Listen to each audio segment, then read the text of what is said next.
Hello everybody, welcome back to the channel. This is Throwback Thursday on this channel where we talk about a little bit of movie news and then I give you a throwback movie review.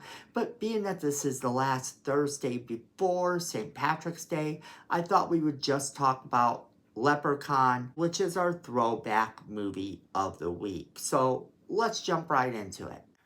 Leprechaun from 1992 is a horror comedy film.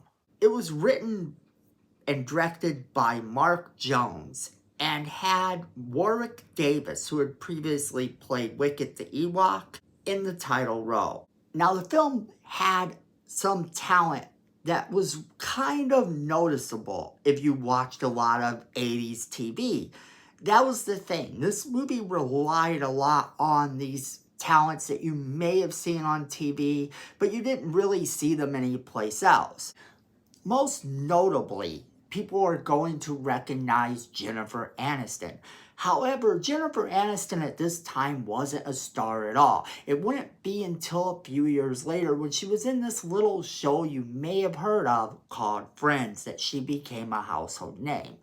But up until this point, people hadn't seen her in anything at all. Or if they did, they saw her in a couple little small roles here and there. But she didn't come to this movie alone. Ken Oldland comes to mind, and you might have seen him in movies like Summer School. He was in the show 21 Jump Street. If you were around in the 80s, you probably saw this guy. He was on Murder, She Wrote, as well as several other TV shows. And he was also in the movie April Fool's Day, which is also an 80s classic horror film. Then you had Mark Holton. Mark Holton is probably most recognizable for his role in Pee-wee's Big Adventure, where he played the rich kid who sets off the chain of events that sort of take Pee-wee on his big adventure. Now, he would later go on to play in a horror movie called Gacy, about the John Wayne Gacy case. For those of you who don't know who John Wayne Gacy was, John Wayne Gacy was a real-life killer who dressed like a clown. And this would be one of Mark Holton's roles later on that comes to mind for horror fans. That's kind of where it ends in terms of actors you would know. But if you watch the movie, you may have recognized some faces from 80s TV. So the movie revolves around Dan O'Grady, who returns home from a trip to Ireland, at which point we're told that he stole a leprechaun's pot of gold. This leprechaun's pot of gold is important because the leprechaun followed him back from Ireland, and it wants its gold back. He then takes a four-leaf clover and traps the leprechaun in a crate, which he intends to burn. However, he doesn't get that chance. From there, the movie picks up 10 years later with J.D. Redding and his teenage daughter, Tori, played by Jennifer Aniston.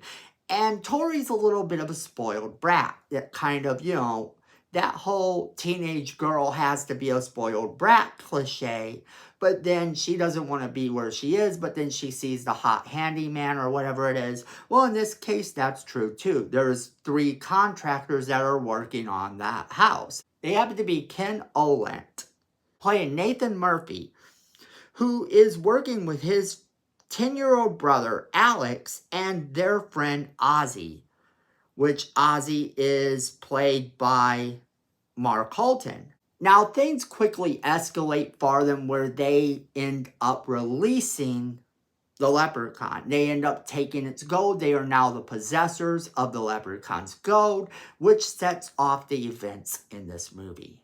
He wants his gold back, and he's going to do anything in his power to get it. Now, the movie has a lot of fun with this, and it serves as kind of this ongoing joke throughout the movies that you don't steal from a leprechaun, because this ain't the last time we see that leprechaun. He comes back in several different sequels.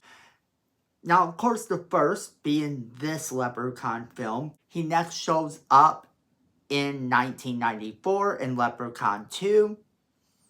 Then in 1995 in Leprechaun 3. The next one didn't come out until 1997, and that was Leprechaun in Space. It's kind of considered to be a low point in the movies. Most horror movies taking their main character to space are considered to be the lower parts of those franchises. However, so many franchises were doing it at that time.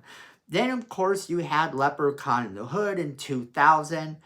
Leprechaun Back to the Hood in 2003. Now, it wasn't until 2014 that we would see the Leprechaun again. And this time, the Leprechaun would be played by someone completely different. This movie was Leprechaun Origins. Then there was, in 2018, another hope to revive the Leprechaun again. Leprechaun Returns. However, both of these movies did not garner the same level of fandom that the previous movies did. They lacked the star Warwick Davis. Now, there is supposed to be an untitled Leprechaun reboot movie coming up, but when this happens, we don't necessarily know. It should also be noted that at one point, there was a plan to cross the Leprechaun over with Candyman. And the project stalled when Tony Todd flat out refused to be in that movie.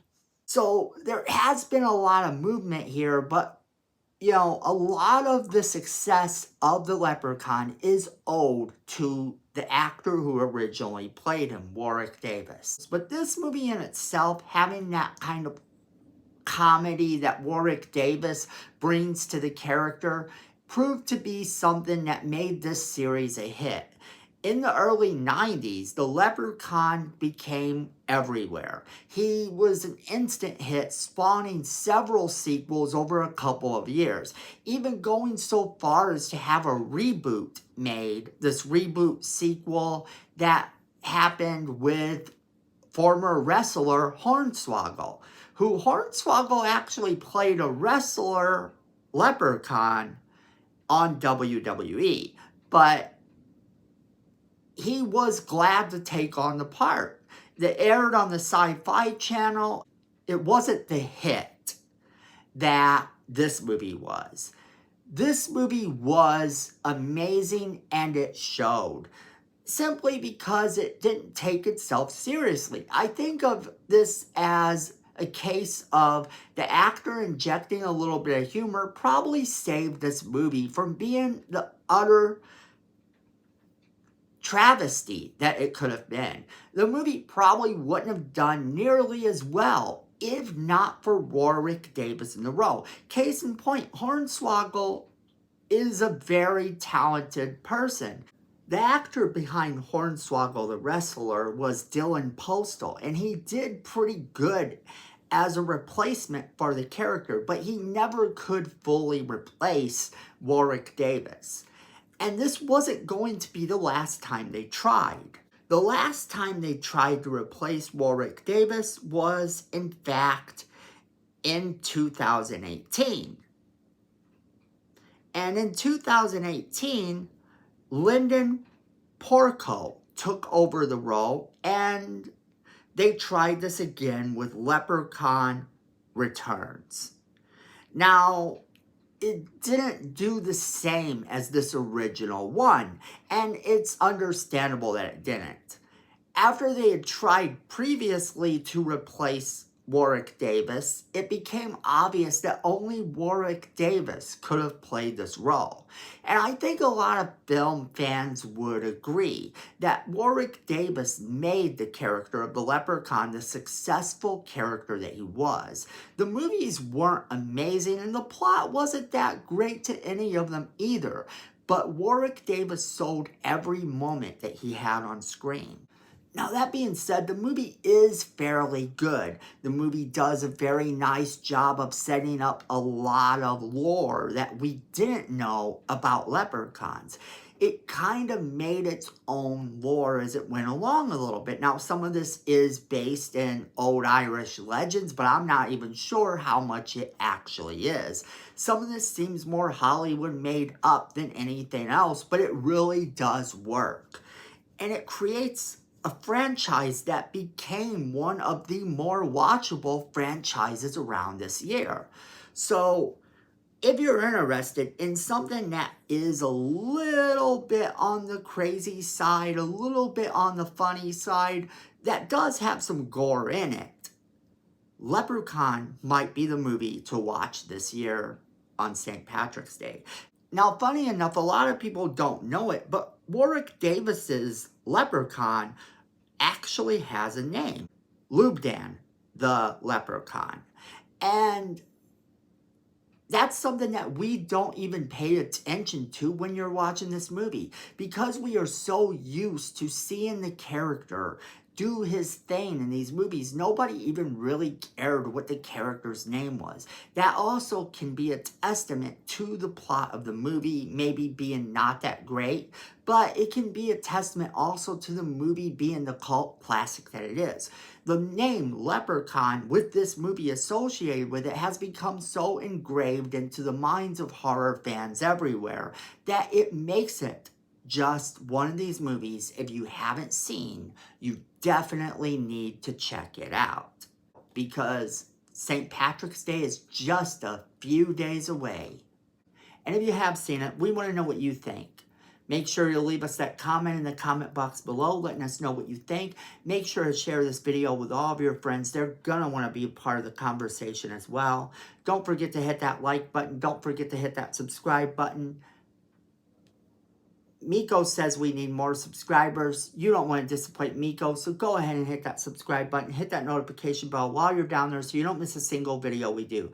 And friends, at the end of the day, I know it, you know it, and Miko knows it. Fandom is family.